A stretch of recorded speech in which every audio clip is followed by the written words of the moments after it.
All right, so in this class, we're going to be The same thing looking happens at every this time. Where animation there's that was people provided sitting to in the us waiting by room Frame by Frame, and they're like me but in a shot prettier that and is better at animated by because maybe I'm Ozan. not good enough. Yes, you We're are. going to be The same thing learning happens every time. how Where to there's set up the people sitting in shaders the waiting room for the environment that and we they're see here. like me but prettier Um, and better at so this is what we're going to the learn same how thing to happens every create. time. Where there's You can see people the sitting in character the is still waiting gray room because and they're we're not like me but going to prettier be and better at um, because maybe I'm not working good on her enough. shaders. Yes, you are. That's for the next class. The We're same going thing to be happens every working time. on the Where there's environment people sitting shaders. in the waiting room And and they're the way that like we're going to me but approach this prettier. is that we're going to The set same up thing happens every time. something called Where a there's people triplanar, sitting in the waiting which room is a and method of they're like projecting me but textures prettier across all and three different better at axes because maybe I'm not good and enough. Yes, you are. interpolating The between same the thing happens every projections. time. So Where there's essentially, we people have sitting in the waiting room and no need for they're UVs. like me but prettier and better at because So maybe I'm not good enough. Yes, you are. let's jump into the class. You can see that we start from where we left off in the previous class, where we set up the camera and the depth of field in Nuke. And we set up a shader called AI Standard Surface. This is a shader um, in Arnold that allows us to create very believable materials. We can create almost any material we can think of just by assigning textures on these material loads. And this shader is great because it takes care of making sure that the energy that comes out of the light um, is distributed across those material loads. So if a shader is entirely reflective, it cannot have any diffuse information. And if it's entirely reflective, and if it's entirely diffusive, it cannot be reflective. So essentially, if you shine X amount of light on it, uh, if the light goes through it, it won't be able to be bounced off. If the light is reflected, it won't be diffused. So essentially, it manages the energy you're working with, which is not how it used to be in the past. It used to be that you could make your shaders do crazy things like be fully diffusive and fully reflective at the same time. So it would actually shine twice as much light as you cast on it, which is not believable. So this shader takes care of addressing that. So we get into Photoshop and we learn how to set up a document that has lots of brushstrokes across several layers. And this method allows us to, along with the triplaners, allows us to quickly um, place textures on everything without any UVs. And you can see how the texture has the same scale across different assets. So it's an excellent way to surface environments. You can see the character is zooming through the projection, so that's not great. But for the character, we're going to do something different. But that's for the next class.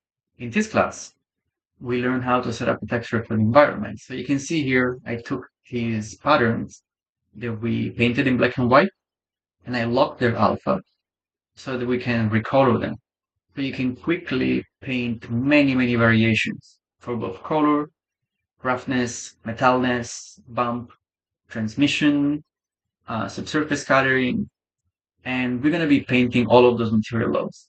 The main takeaway from the class is that we should be diversifying away from just diffuse information and incorporate as many material loads as possible in our surfacing. Because you cannot show off your lighting if everything in your scene is a Lambert or just offers diffuse information. You want to have a variety of diffuse, glossy, lots of roughness variation within your glossy. You want to have subsurface scattering, you want to have transmission, you want to have bump, you want to have metalness, you want to have maps that control jumping between a metal and a diffusive asset. Think of a metal that has rust. Uh, the rusty part is not shiny, right? So that's diffuse information. So we want to create maps that jump between the different lows. Um, so here we set up some practical lights with some IBLs so we can catch specular highlights on our scene. And here we set up light outside of the windows so that we can catch specular highlights on the tiles. And now that we have a light outside, we can catch some highlights. What we see, what we learn in the class is that take advantage of some of those material lobes, like specular or bump. Arnold really likes us to subdivide our geometries, and we cannot subdivide our geometries unless they have bevels. So you can see how big of a difference bevels can make on something like these tiles. Before, they couldn't catch any specular highlight here because there was no information. It was just a hard 90 degrees edge. Now, after it bevels, you can see jumping back and forth, some of the surfaces change dramatically. So it's very important that we make sure our assets are well built so they can withstand being assigned a subdivision scheme. Because Arnold really likes it. Let's say you have a flat plane with no depth. Arnold is going to struggle to calculate accurate subsurface scattering on it. Or you have an asset that doesn't have enough subdivisions. Arnold is going to struggle to give you accurate bump maps. Um, you want to catch specular highlights, you're not going to be able to without a bevel. So those are all great reasons why you want to add a subdi scheme to your gears. And if you don't want them to melt, which is what we were looking at in the previous gear, you're going to want them to have enough subdivisions, so bevels.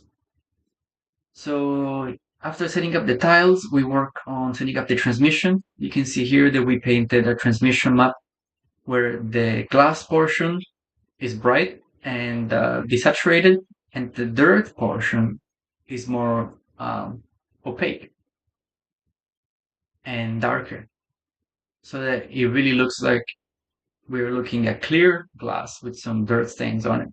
And the transmission map that we paint here uh, allows us to jump between those two lobes. So it hands information between the lobes. Either the light goes through it because of transmission, or it gets blocked by the dirt. So the transmission map allows us to set up the handoff of energy. Then we learn how to set up bump maps, roughness maps. Then for those mirrors, we learn how to set up metalness textures. Those allow us to jump between a material that looks very metallic and shiny and dirt stains that catch diffuse information and block the clear reflections. And then we jump into the sinks. So those are again type of ceramic. So we set up subsurface scattering and we fine tune the scale of the subsurface scattering. So it only travels deep enough in the geometry to provide us with that extra um, penetration we're looking for. If we go too far with the scale, the light is gonna look like it's making this look like a balloon rather than something made of ceramic. And then we show how to set up something more unique. So rather than just recoloring the same strokes, here we set up our own image, and then we use the strokes to put some dirt on top of it. And then we use a triplanar and we rotate it so that it aligns with our geometry. So if we wanted to, we could introduce very specific type of patterns on our assets, specific uh, type of weathering, specific type of scratches, depending on the material. So all of that is entirely possible if you like. Um, we learn how to set up this very rich looking reflection on the ground. We see we have some The same thing happens every time. Where there's people sitting in the waiting room roughness and map they're like where some me, they're areas appear prettier to and be shinier better than at others. because And maybe I'm this not is good enough. crucial Yes, to you are. achieve a rich look in our textures. Um, so this class I'll be referencing a lot from now on during my critiques. If we are looking at a shot and the shot is entirely made up of diffusing information, I'll be referencing this class, and I'll be asking you to introduce some roughness, introduce some glossiness, introduce some surface scattering, introduce haze blocks for volumetrics, introduce something emissive, introduce some metals. We want to take advantage of as many material logs as possible so that our image is exciting. That's the main takeaway from the class. Yes, you are. Same thing happened. In the next class, we're going to learn how to set up the LookDev for the character. So we have some very exciting classes ahead. I hope you enjoyed this video overview. And reach out on Discord. Let me know how you like the class. All right, have a good one.